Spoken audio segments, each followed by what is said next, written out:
फिर स्वागत है मेरे नए चैनल में। आप लोग अगर लाइक नहीं किए तो लाइक कर दीजिए और सब्सक्राइब नहीं किए तो सब्सक्राइब भी कर दीजिए, क्योंकि आप लोगों को ऐसे ऐसे वीडियो हमेशा मिलते रहेगा और ये आपके एग्ज़ाम के लिए बहुत इंपॉर्टेंट है। आंसर के साथ मैं लाया हूँ, यहाँ पे आप देख सकते हैं। ठीक है, देखिए पहला क्वेश्चन क्या कर रहा है, जर्मनी के एकीकरण का प्रमुख वास्तुकार कौन था। तो जर्मनी का जो एकीकरण हुआ था वह किसने किया था, तो ये आप लोगों को बताना है। मेजनी है, गैरिबाल्डी है, लेनिन है, बिस्मार्क है। यहाँ देखिए आंसर इसका डी दिया हुआ है, आंसर इसका डी हो जाएगा। आप देखेंगे बिस्मार्क जर्मनी के एकीकरण में क्या क्या किया था। तो जब बिस्मार्क था जर्मनी के एकीकरण के लिए रक्त एवं लौह की नीति को अपना कर जर्मनी के एकीकरण के लिए 3 युद्ध लड़ा था। अब 3 युद्ध लड़ के इसने जर्मनी का एकीकरण पूरा किया था। ठीक है, अब देखते हैं दूसरा क्वेश्चन क्या बोलता है। इटली के एकीकरण में निम्न में से किसका संबंध नहीं है। तो इटली के एकीकरण में किसका संबंध नहीं है, तो देखिए अभी हम लोगों ने पढ़ा था जर्मनी के एकीकरण में बिस्मार्क का संबंध था। तो यहाँ पे बिस्मार्क नहीं होगा, क्योंकि बिस्मार्क तो जर्मनी के किया था, इसलिए यहाँ पे इटली के एकीकरण में बिस्मार्क का नहीं होगा। इसका आंसर ये हो जाएगा। देखिए यहाँ पे ए दिया हुआ है। अब देखिए तीसरा नंबर देखते क्या चीज़ बोल रहा है। जर्मनी के एकीकरण के लिए कौन उत्तरदायी था। जर्मनी के एकीकरण के लिए कौन उत्तरदायी था, तो जर्मनी के एकीकरण के लिए कौन उत्तरदायी था, तो गैरिबाल्डी जो इसका आंसर हो जाएगा। गैरिबाल्डी जर्मनी के एकीकरण का उत्तरदायी कौन था, तो गैरिबाल्डी था। अब देखिए चौथा नंबर क्या जी बोल रहा है। 1871 में कौन सी संधि हुई थी, तो 1871 में फ्रैंकफर्ट की संधि हुई थी, जिसके द्वारा जर्मनी का एकीकरण पूरा हुआ था। इसका आंसर ये हो जाएगा। ठीक है, अब देखिए वियना कांग्रेस कब हुआ, तो 2005 में वियना कांग्रेस का आप लोग आंसर कमेंट करते जाइए। ठीक है, यहाँ से आंसर नहीं देखिएगा, आंसर कमेंट करते जाइए। इसका क्या होगा, वियना कांग्रेस कब हुआ था, तो वियना कांग्रेस जो हुआ था वो 1815 का हुआ था, और इसी के वियना कांग्रेस के बाद ही मेटरनिक युग का आरंभ हो गया था। अब देखिए छठा नंबर क्या जी हो रहा है। इटली तथा जर्मनी वर्तमान में किस महाद्वीप के अंतर्गत आते हैं, तो इटली और जो जर्मनी आता है वो आता है यूरोप में। इसका आंसर सी हो जाएगा। अब देखिए सातवां नंबर क्या जी कर रहा है, तो फ्रांस में किस शासन वंश की पुनः स्थापना वियना कांग्रेस द्वारा की गई थी। तो फ्रांस में किस शासन पुनः स्थापना वियना कांग्रेस द्वारा की गई थी, तो वह बुर्बो राजवंश का स्थापना पुनः किया गया था, जो मेटरनिक ने किया था। ठीक है, और देखिए अपना 8वां नंबर क्या चीज बोल रहा है कि मेजनी का संबंध किस संगठन से था। तो मेजनी का जो संबंध था वो था कार्बोनारी से। कार्बोनारी की स्थापना मेजनी ने की थी, कब की थी, तो 1810 को की थी। आप लोग याद रखिएगा। ठीक है, अब देखिए क्या बोल रहा है 9वां नंबर। इटली एवं जर्मनी के एकीकरण के विरुद्ध निम्न में से कौन था। इटली और जर्मनी के एकीकरण के विरुद्ध जो था वह था ऑस्ट्रिया। ठीक है, इसका आंसर सी हो जाएगा, ऑस्ट्रिया था। अब देखते हैं 10वां नंबर, देखिए बहुत इंपॉर्टेंट है, 2020 में और 22 में पूछा है। ठीक है, तो देखिए 10वां नंबर क्या चीज बोल रहा है, तो काउंट काबूर को विक्टर इमैनुअल ने किस पद पर नियुक्त किया। तो काउंट काबूर जो था वह विक्टर इमैनुअल को प्रधानमंत्री पर नियुक्त कर दिया था। किस पर, तो प्रधानमंत्री पर। गैरिबाल्डी पेशेस क्या था, तो नाविक। गैरिबाल्डी पेशेस एक नाविक था जिसको कहते हैं नाव चलाने वाला।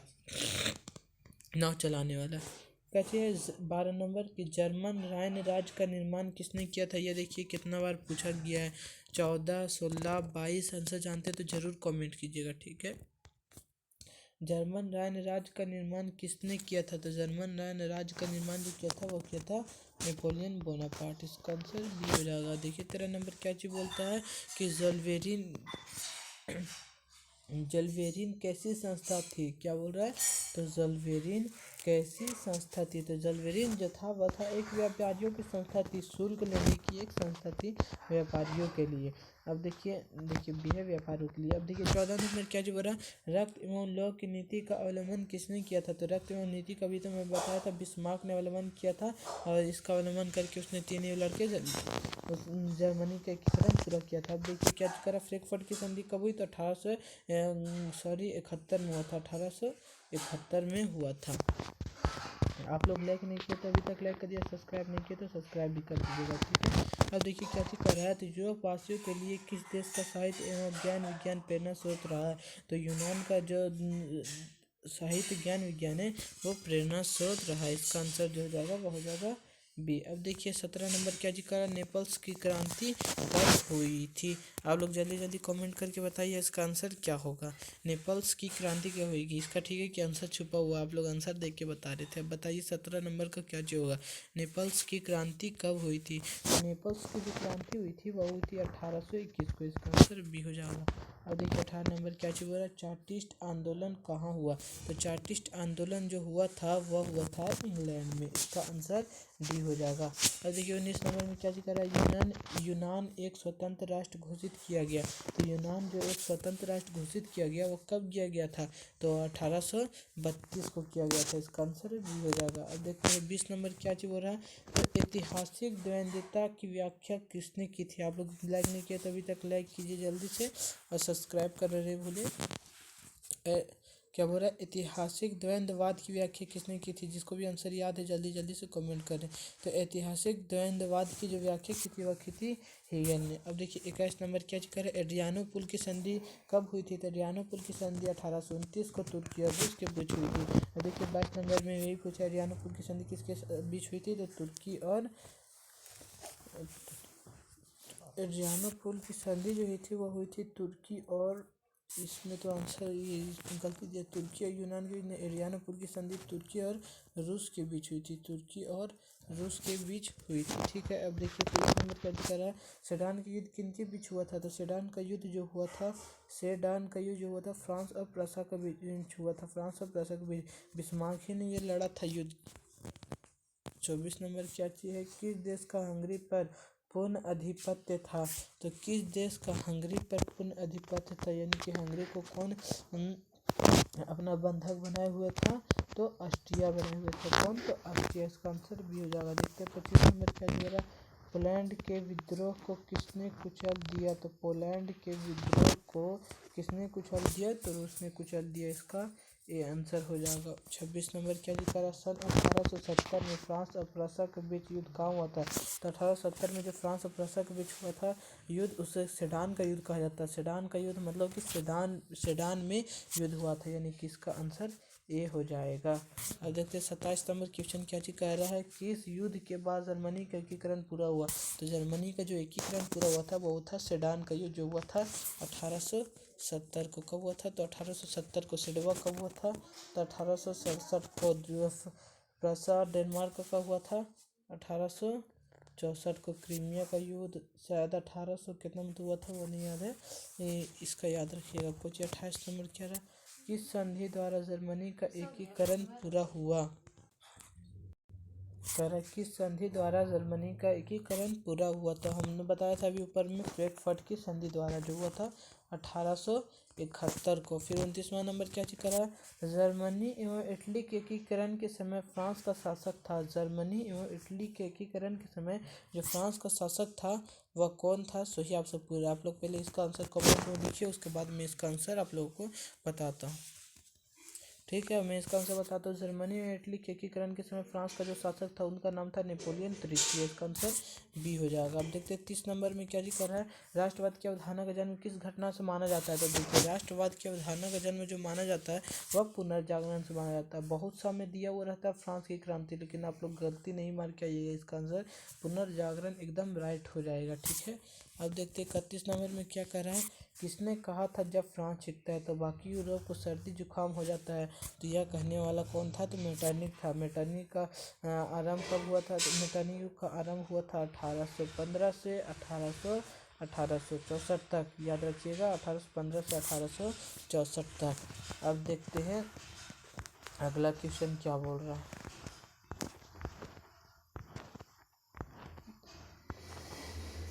देखिए 32वां नंबर क्वेश्चन क्या जी कर रहा है, 1830 की क्रांति के बाद फ्रांस में किस प्रकार का शासन स्थापित हुआ। तो 1830 की क्रांति के बाद फ्रांस में जो हुआ था वो था संवैधानिक राजतंत्र की स्थापना हुई थी, संवैधानिक राजतंत्र की। अरे 33 नंबर क्या कर रहा है, लाल कुर्ती की टुकड़ी का गठन किसने किया। तो लाल कुर्ती की टुकड़ी का जो गठन किया था वह किया था गैरिबाल्डी ने, इसका आंसर डी हो जाएगा। आप लोग ये वाला याद रखिएगा, ये इंपॉर्टेंट है। अरे क्या कर रहा है, सेडवा के युद्ध में किसकी पराजय हुई थी। तो सेडवा का युद्ध में जो पराजय हुई थी वह हुई थी ऑस्ट्रिया की, इसका आंसर सी हो जाएगा। आप लोग ये सब याद रखिए, एग्जाम में आने की एकदम पूरी संभावना है। ये तो एकदम एग्जाम में जरूर आने वाला है। यूरोप का मरीज किसे कहा जाता है? तो तुर्की को। इतना बहुआ टाइप प्रश्न एकदम याद रखना चाहिए जुबान पे। नेपोलियन ने जर्मनी के किस संघ की स्थापना की है? नेपोलियन ने जर्मनी में किस संघ की स्थापना की है? तो राइनराज संघ की स्थापना की। इसका आंसर सी हो जाएगा। अब देखते हैं 37 नंबर क्या जिक्र है। किस संधि द्वारा स्वतंत्र यूनान राष्ट्र की अवधारणा हुई? तो किस संधि द्वारा स्वतंत्र यूनान जो था वह कस्तूनिया की संधि द्वारा स्वतंत्र यूनान राष्ट्र का स्थापना हुआ था। अब ये क्या कर रहा है? यंग यूरोप की स्थापना किसने की थी? यंग यूरोप एवं यंग इटली की स्थापना मेजनी ने की थी। अब देखिए क्या जी कर रहा है। नव गुएल्फ आंदोलन कहाँ हुआ था? तो नव गुएल्फ आंदोलन इटली में हुआ था। मेटरनिक कौन था? तो मेटरनिक जो था वह था ऑस्ट्रिया का चांसलर। मेटरनिक ऑस्ट्रिया का चांसलर था। देखिए रहा फ्रांस की किस राजा ने कहा मैं अंग्रेजी राजा का भारतीय शासन करने के बजाय लकड़ी काटना अधिक पसंद करूंगा? तो चार्ल्स दसम। इसका आंसर डी हो जाएगा। अब देखिए क्या कर रहा है 42 नंबर। प्रसा का शासक कौन था? प्रसा का जो शासक था, प्रसा का शासक कौन था? तो विलियम प्रथम प्रसा का शासक था। अब देखिए 43 नंबर क्या जी कर रहा है। ज़ोलवेराइन की स्थापना किस राष्ट्र ने की थी? ज़ोलवेराइन की जो स्थापना की थी वह किया था प्रसा ने। ज़ोलवेराइन की स्थापना प्रसा ने की थी। ज़ोलवेराइन क्या थी? तो एक व्यापारियों के शुल्क लेने की संस्था। हंगरी की भाषा क्या थी? तो हंगरी की भाषा मैग्यार। इसका आंसर बी हो जाएगा। अब देखते 45 नंबर क्या जी कह रहा है। यूनान के स्वतंत्र संग्राम में किसकी पराजय हुई थी? तो यूनान के स्वतंत्र संग्राम में तुर्की की पराजय हुई थी। इसका भी आंसर बी हो जाएगा। अब देखते हैं 46 नंबर क्या जी बोल रहा है।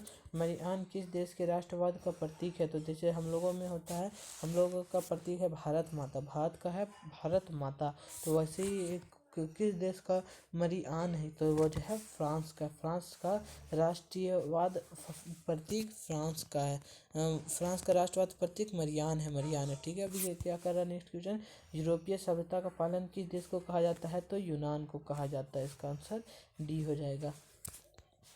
आप लोग अभी तक वीडियो को लाइक नहीं किए तो लाइक कर दीजिए, चैनल को सब्सक्राइब करना कभी नहीं भूलिएगा। अब देखिए क्या चीज कर 48 number question. Act of union किस वर्ष पारित हुआ? अब बताइए इसका आंसर क्या होगा। एक्ट ऑफ यूनियन किस वर्ष पारित हुआ? तो देखिए क्या कर रहा है। एक्ट ऑफ यूनियन किस वर्ष पारित हुआ? और इसका आंसर आप लोग नहीं जानते तो टेंशन नहीं लीजिए, एग्जाम में नहीं पूछने वाला है। इसका आंसर जो होता है वो होता है 18। ये इसका आंसर हो जाएगा, लेकिन आप लोग टेंशन नहीं लीजिए, ये एग्जाम में नहीं पूछेगा। अब देखिए क्या कर रहा है 49 नंबर कि 1789 की फ्रांसीसी क्रांति के समय वहाँ किस राजवंश का शासन था? तो 1789 फ्रांसीसी क्रांति के समय वहाँ बुर्बो राजवंश का शासन था। ये आप लोगों को याद रखने के लिए इंपॉर्टेंट क्वेश्चन है। ये 50 नंबर क्या जी कर रहा है कि नेपोलियन संहिता किस वर्ष लागू की गई? नेपोलियन संहिता 1804 को लागू की गई थी। इसका आंसर डी हो जाएगा। देखिए 51 नंबर क्या जी कर रहा है। जर्मनी के एकीकरण के लिए बिस्मार्क ने कितने युद्ध लड़े थे? तो मैंने आप लोगों को बार बार बताया कि उसने 3 युद्ध लड़े थे। 3 युद्ध लड़े थे। अब 52 में क्या करा। फ्रांस वियना कांग्रेस में पवित्र संघ की योजना किसने प्रस्तुत की? तो रूस ने प्रस्तुत की थी। किसने प्रस्तुत की थी? तो ज़ोलवेराइन में पवित्र संघ की स्थापना रूस ने प्रस्तुत की थी। और ये 53 नंबर क्या जी करे। इसका आंसर आप लोग बताइए। वियना कांग्रेस में ये वाला तो वियना कांग्रेस में पवित्र संघ की योजना किसने प्रस्तुत की थी? ये तो रूस हो ही जाएगा, ये तो मैंने बता दिया। इसका नेक्स्ट क्वेश्चन का आप लोग आंसर बताइए। यंग इटली का संस्थापक कौन था? बताइए। ये अभी हमने बताया भी आप लोगों को कुछ देर पहले। इसका क्या होगा? तो यंग इटली की संस्थापक कौन है? तो कमेंट में जल्दी इसका आंसर लिखिए। अब देखिए यंग इटली के संस्थापक कौन था? तो उसका आंसर हो जाएगा मेजिनी। अभी हमने आपको बताया था कि यंग इटली और यंग यूरोप की स्थापना मेजिनी ने किया था। बिस्मार्क निम्न में से क्या था? तो बिस्मार्क जो था वह क्या था? सही आप लोगों को यहाँ पे बताना है। आप लोग कमेंट कीजिए जल्दी जल्दी से। इसका आंसर क्या होगा? तो बिस्मार्क जो था एक कूटनीतिज्ञ था। इसका आंसर डी हो जाएगा। अब देखिए क्या कह रहा है नेक्स्ट क्वेश्चन। सार्डिनिया पिडमॉन्ट का शासक कौन था? ये भी आप लोगों के लिए इम्पोर्टेंट क्वेश्चन। जो क्वेश्चन में टिक लगा हुआ वो आप लोगों के लिए इम्पोर्टेंट है, इसलिए आप लोग ध्यान से वीडियो को देखिएगा और लाइक करना नहीं भूलिएगा। देखिए इसका क्या होगा आंसर, आप लोग कमेंट कीजिए। सार्डिनिया पिडमॉन्ट का शासक कौन था? तो विक्टर इमैनुअल। इसका आंसर सी हो जाएगा। अब देखते हैं नेक्स्ट क्वेश्चन क्या जी कह रहा है।